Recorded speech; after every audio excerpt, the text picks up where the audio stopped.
What's up, everyone? All right, so here, it's official. It's been 1 day since I had FOMO. Well, it's not been 1 day since I had FOMO. It's been 1 day since I gave in to FOMO. I had a little FOMO today.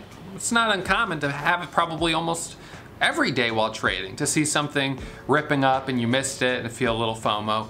It's the acting on the FOMO that really causes the problem. So today, solid day, locked up over $5,000 of profit, and it actually makes it, I think, my 10th trading day in a row that has been at least a 4-figure day, meaning I'm either up or down more than $1,000. This month has been pretty wild, no doubt about it, and my goal for the rest of the month is not about how much money I make. I'm not even gonna look at it. I already looked at it. Who am I kidding? I was break even yesterday. I'm up 5,000 today, so I know I'm up 5,000. But I'm not gonna obsess about it. And I'm not gonna log into my broker platform and try to see, to the penny the balance. I just know that if I focus on A quality setups, if I focus on not giving into FOMO, that I'll end the month in good shape. Even if I have a couple of red days between now and the end of the month, I'll end the month in good shape because I'm focusing on good quality, no FOMO. So that's the game plan. As always, I want you guys to leave your comments below. Give me the thumbs up if you enjoy this video, and make sure you're subscribed to the channel. That way you get the alerts when I go live every morning to do my pre-market watch list. And I want you guys to get excited because there are some spooky treats on the horizon for you coming at the end of the month. All right, stay tuned for that. Okay, that's it for me. I'll see you guys tomorrow.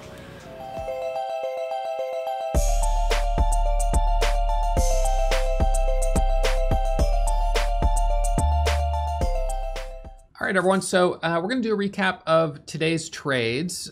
Sitting up right now, $5,571. The only stock that I was still kind of watching here was CETX. The high is 18, and it's been kind of flagging under this level, but what I don't like is that this candle was red. It did a false break up to 15 and then flushed back down. I do like this setup if it breaks 18, so I have an order ready to go. Kind of just keep an eye on it. But other than that, I'm probably, unless this ends up playing out, I'll probably be done for the day.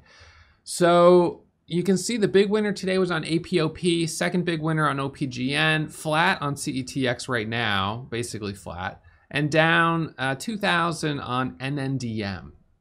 So let's start by looking at the gap scanner from this morning. So NNDM right here was our leading gapper in the market, which was nice to see. It's a recent reverse split, and it had news this morning. So the actual float on it was about 1.8 million shares because the reverse split was a 10-to-1 reverse split. So from 18 million down to 1.8 million. All right, now my goal today was really just to try to be green. And my very first trade right out of the gates, I actually made about $1,000, and that was inside of this little pullback here. So the stock kind of opens, and I bought the break of the pre-market high. So the break of the pre-market high was 70, and we got to move there up to 86. So with 9,000 shares, I made about $1,000. I then got back in right here. As it curled up, I thought it was gonna break over 86, and then I stopped out as it came back down and went from up 1,000 to down 1,000. So that was kind of disappointing. And then I got in, let's see, right here, thinking it was gonna break over VWAP, and I lost a second time. But then I got back in right here, and I made back most of what I lost. See that move on CETX? Now, the reality is that was pretty predictable, but how much is it really up? My entry probably would have been 17 or 18. That's like 2 cents a share, 3 cents a share. So, it could have made a little bit on it, but I'm probably risking 10 cents on a drop back down to 208. So, these lower price stocks can be a little tricky. I'm not gonna beat myself up too much for missing that one. So that's CETX. And CETX, I believe, was on the gap scanner down here, gapping up 20% with news. But it's not been that easy to trade. And my first trade on it, I did stop out. It didn't work out very well. Now it's going a little bit more. So, you know, I feel a little FOMO because I'm like, oh man, you know, I had this on watch, but I didn't take the trade. You know, at the same time, the good thing about the market is that there's always another trade around the corner. So after I was down on NNDM and break even on CETX, APOP popped up and hit the high day momentum scanner. Now, APOP is kind of interesting because it is a stock that we've traded before. And initially, when I first saw it hit the scanner at like, I don't know, $1.80, $1.85, I was like, I don't know, this is kind of a gap down reversing up. But it's got a reverse split. And that has the effect of reducing the float. So when it started to open up on this one, I went ahead and jumped in. We got the break of 2. We got this quick rip up to 250, all the way up to 261. So I jumped in as it was squeezing up right here. Now I tried to get in at the break of 2. I didn't get, I think my orders were partial fills or something like that. And then I was adding up here around 220, 230. We got the high of 250, then 261. I took some profit, I got out. It then pulls back. And I got back in for this move back up. It hits 250, I got out, and then it drops here all the way back down to 191.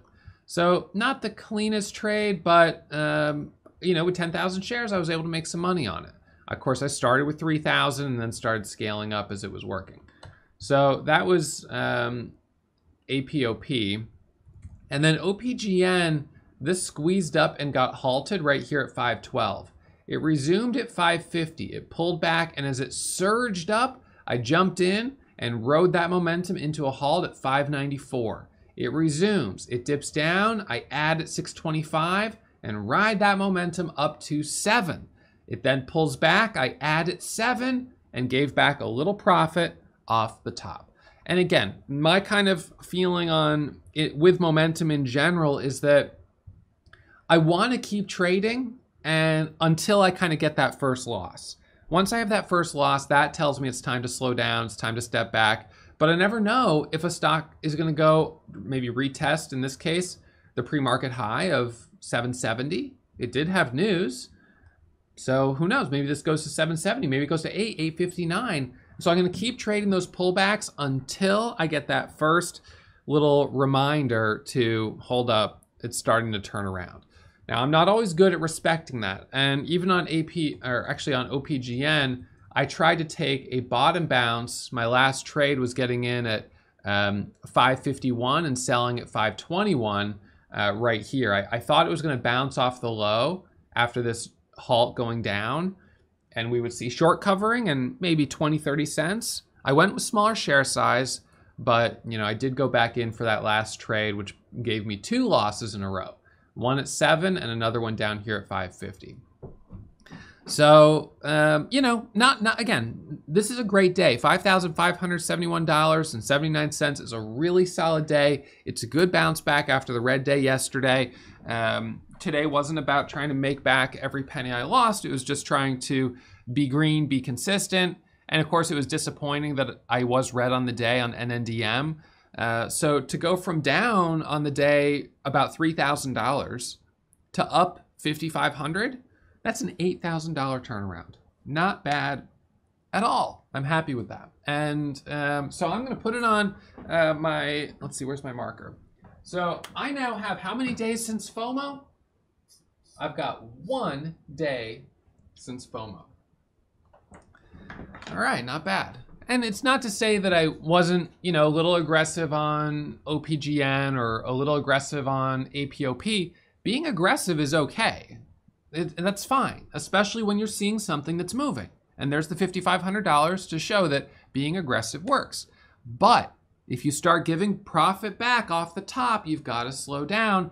And if you start finding yourself forcing trades because you're angry and you're frustrated, or you see something rip like CETX, and then you go and you press the buy button at 30, well, that's giving into the fear of missing out.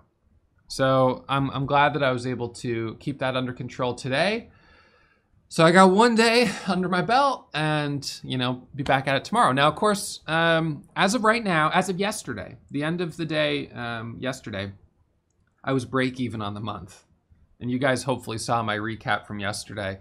I went from a $47,000 4-day hot streak to giving back. No, I didn't give back quite all of that profit because I was red before the hot streak started, but I gave back like 30 grand. And that was pretty terrible. I've been on a little bit of an emotional roller coaster this month of going for huge home runs and then getting huge strikeouts. Honestly, if we look at my P&L this month, let's look at how many days are 4-figure days. So today I'm up 5 grand. So let's see. In the last, since the 10th, I was down 7. Then I was down 5 on the 11th. Then I was up 14, up 11, up 13, up 10, down 5, down 12, down 19, up 5. I haven't had a day where I was not up or down more than $1,000 in a full 2 weeks. So the majority of days this month have been big days, either big green or big red. Now, I'm happy to have a big green day today, of course. But I was also prepared that I was going to have a big red day when I was down on a couple trades on NNDM at about 9:30. But I stuck with it. I waited for momentum, and we did find something. I'm hopeful that we continue to see at least some good follow through. But I am disappointed that NNDM didn't work out better, because this, to me, it looked so good for a move up to 5 and maybe a squeeze up towards that 200 moving average. It's got news. It's a recent reverse split. Look at this one candle right here. So I got in at 430. I then said, okay, guys, I'm going to take some profit at 55 or 60. I took some profit right here. And then on this candle, I was still in with, I think, 1,000 shares. It pops up to 80. It then drops down to 50, and I hit the bid. And then it flushes all the way down to 380. That is an ugly move. I mean, it's like, it catches short sellers off guard by breaking through VWAP and looking like it's going to rip up through the highs, and then it comes all the way back down. But the warning sign that might happen, this move, was what it did right here and what it did right here. This stock has shown a little bit of a history of doing some sort of dramatic false breakouts. And so for that reason, I was a little bit more cautious on share size. And despite this big move here, I wasn't able to make $4,000 on it because I didn't trust it enough. And that's fine. But I am a little disappointed that it didn't work out better because it looked pretty nice this morning.